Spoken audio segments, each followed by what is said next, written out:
sa inyong lahat.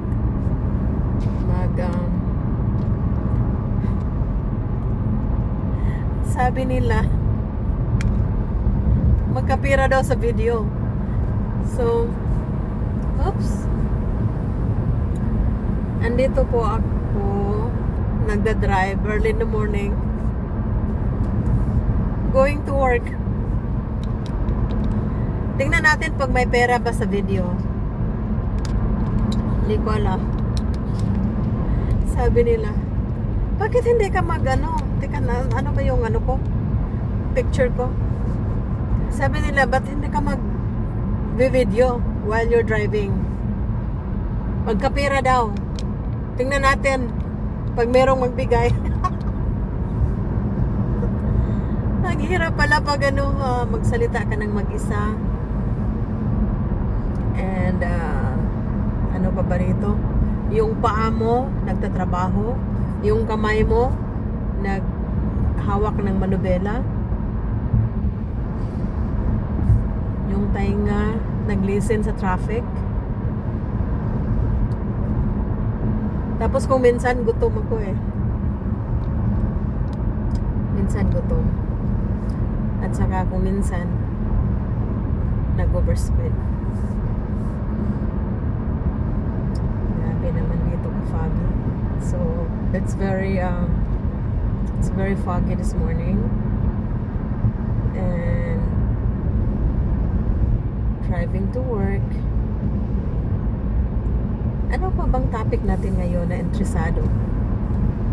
Ang hirap pala pag magsalita ka ng mag-isa. Bakit yung iba is very, tawag nito, yung nung maliit pa ako, sabi nila, pag ang tao daw magsalita ng isa, baliw. Nasa papunta na daw yan ang mental hospital.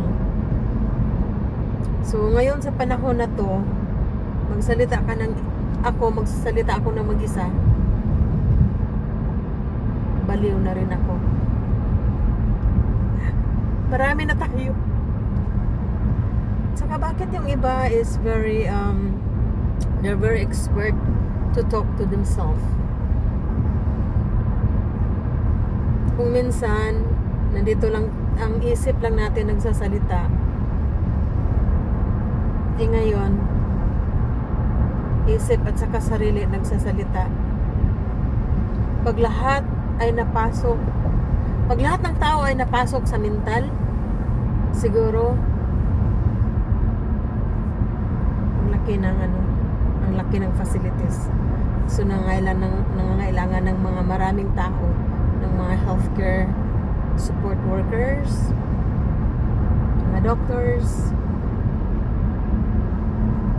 at saka problema doon dahil yung mga nagtatrabaho sa hospitals nagsasalita na rin katulad ko. Nagsasalita na rin ng isa. Ang hirap pag kumita ng pera. While I'm driving, I'm talking to myself. Nag-practice lang ako.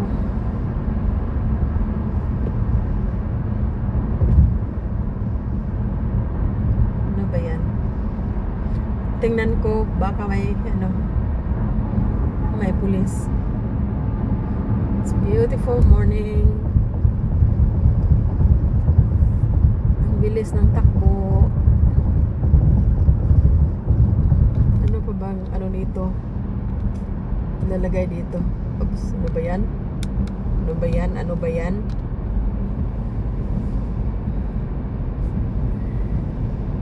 Ang hirap pala pag magsalita. Iniisip-isip ko pa kung ano yung very important topic na isasabi ko sa buong mundo. Dahil sa video na ito ay wala akong topic ngayong umaga na to. So hindi rin ako marunong kumakanta. ba dito? But anyway, kung anong gusto mong itapak natin mamaya, we can talk about it. Or mag-dual tayo. Nag-practice pa ako ha. Thank you.